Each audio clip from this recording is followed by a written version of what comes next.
ജിന്നും മലക്കും അഭൗതികമാണ് എന്ന് ചില ആളുകൾ പറഞ്ഞു വെച്ചപ്പോൾ ഉണ്ടായ ചില അപകടങ്ങൾ.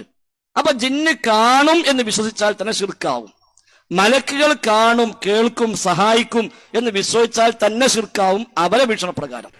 മനുഷ്യരെ സംബന്ധിച്ച് അദൃശ്യവും അഭൗതികവുമായ ജിന്നിനോട് മനുഷ്യൻ നടത്തുന്ന സഹായാർത്ഥനകളിൽ ശിർക്കായതും വസിയത്തു ശിർക്കായവയും ഉണ്ട്. അതിനാൽ എല്ലാം ഹറാമാകുന്നു. 3 ഭാഗങ്ങളായിട്ട്. ഒന്നാമത്തത് എന്താ? ഒരാൾ ഒരു ശബ്ദം കേൾക്കുകയാണ്, വിജനപ്രദേശത്തോ അല്ലെങ്കിൽ കൂരിരുട്ടിലോ എവിടെയാകട്ടെ ഒരു ശബ്ദം കേൾക്കുകയാണ്. പഞ്ചേന്ദ്രിയങ്ങൾ ഉപയോഗപ്പെടുത്തിക്കൊണ്ട് ഒരു ശബ്ദം കേൾക്കുകയാണ് ഒരാൾ. അതാണ് ഒന്നാമത്തെ ഭാഗം. രണ്ടാമത്തതോ ആ ശബ്ദത്തിന്റെ ഉടമ ആരാണ് എന്നുള്ളത് ചിന്തിക്കുകയാണ്. ആ ശബ്ദത്തിന്റെ ഉടമ ആരാണ് എന്നുള്ളതിനെ കുറിച്ച് അദ്ദേഹം സങ്കല്പിച്ച് അത് ഒരു സൃഷ്ടിയാണ്, അത് ഒന്നെങ്കിൽ എന്താകാം, ജിന്നാകാം. അല്ല, അവിടെ ശബ്ദം കേൾക്കുമ്പോഴേക്ക് അവിടെ ജിന്നായിരിക്കും എന്ന് വിചാരിക്കാൻ നമ്മളാരും ജീവിതത്തിൽ ജിന്നിന്റെ ശബ്ദം കേട്ടിട്ടില്ല. നമ്മളാരും ജീവിതത്തിൽ ഇന്നേ വരെ ജിന്നിന്റെ ശബ്ദം കേട്ടിട്ടില്ല. അങ്ങനെ ആണെങ്കിലല്ലേ ഒരു ശബ്ദം കേൾക്കുമ്പോൾ ജിന്നാവെന്ന് വിചാരിക്കുക. അത് ഒന്നെങ്കിൽ എന്താകാം, ജിന്നാകാം. അല്ല, അവിടെ ശബ്ദം കേൾക്കുമ്പോഴേക്ക് അവിടെ ജിന്നായിരിക്കും എന്ന് വിചാരിക്കാൻ നമ്മളാരും ജീവിതത്തിൽ ജിന്നിന്റെ ശബ്ദം കേട്ടിട്ടില്ല. നമ്മളാരും ജീവിതത്തിൽ ഇന്നേ വരെ ജിന്നിന്റെ ശബ്ദം കേട്ടിട്ടില്ല. അങ്ങനെ ആണെങ്കിലല്ലേ ഒരു ശബ്ദം കേൾക്കുമ്പോൾ ജിന്നാവെന്ന് വിചാരിക്കുക. അല്ലെങ്കിൽ മലക്കാകാം.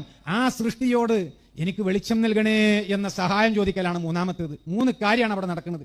എന്തേ ഇത് പക്ഷിയാവുന്ന വിചാരിക്കാത്തത്? എന്തേ മൃഗമാവുന്ന വിചാരിക്കാത്തത്? അതെന്തെനിക്ക് തോന്നണമെന്ന് വിചാരിക്കാത്തത്?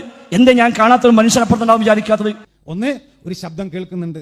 2, ആ ശബ്ദത്തിന്റെ ഉടമ ആരാണ് എന്നുള്ള വിഷയം അദ്ദേഹം ചിന്തിക്കുന്നുണ്ട്, സങ്കല്പിക്കുന്നുണ്ട്. 3-ാമത്തെ കാര്യം, ആ ശബ്ദത്തിന്റെ ഉടമയോടാണ് ആ ചോദ്യം ചോദിക്കുന്നത്. അവിടെ വേറെ ചില അസുഖങ്ങളാണ്. അത് വേറെ ചില അസുഖങ്ങൾ. ശബ്ദം കേൾക്കുമ്പോഴേക്ക് ജിന്നായിരിക്കുന്നു വിചാരിച്ചു എന്ന് പറയാൽ ആ വിചാരത്തിലാണ് ട്രീറ്റ്മെന്റ് വേണ്ടത്.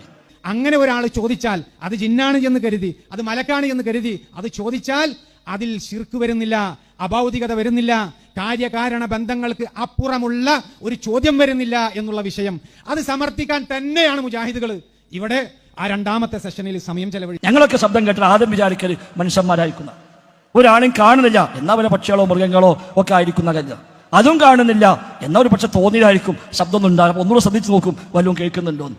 അല്ലാതെ ആദ്യം തന്നെ ശബ്ദം കേൾക്കുമ്പോഴേ ജിന്നാവെന്ന് വിചാരിച്ചിട്ട് എന്നെ സഹായിക്കുമെന്ന് ചോദിക്കാൻ നിൽക്കുന്നില്ല. അങ്ങനെ ചോദിക്കാൻ പാടുമില്ല. അങ്ങനെ ചോദിച്ചു കഴിഞ്ഞാൽ അത് ആ ചോദ്യത്തിൽ നിൽക്കില്ല, അതിനപ്പുറത്തേക്ക് പോകും. നിങ്ങൾ തൗഹീദിൽ നിന്ന് തെറ്റിപ്പോകാൻ ആ ഒരു മനസ്സിന്റെ തോന്നൽ തന്നെ കാരണമായി മാറും. ബഹുമാനപ്പെട്ട ഫൈസൽ മുസ്ലിയാർ, അന്ന് താങ്കൾ ആ ലേഖനം തന്നെ ഒന്ന് വായിച്ചു. ഇതാണ് ഇസ്ലാഹി മാസിക 2007 ഏപ്രിൽ. അതിന്റെ 42-ാമത്തെ പേജ്. രാത്രിയുടെ ഇരുളിൽ തപ്പിത്തളഞ്ഞ് നീങ്ങുന്ന ഒരാൾ തന്റെ തൊട്ടടുത്ത് നിന്ന് ശബ്ദം കേൾക്കുന്നു, ആളെ കാണുന്നില്ല.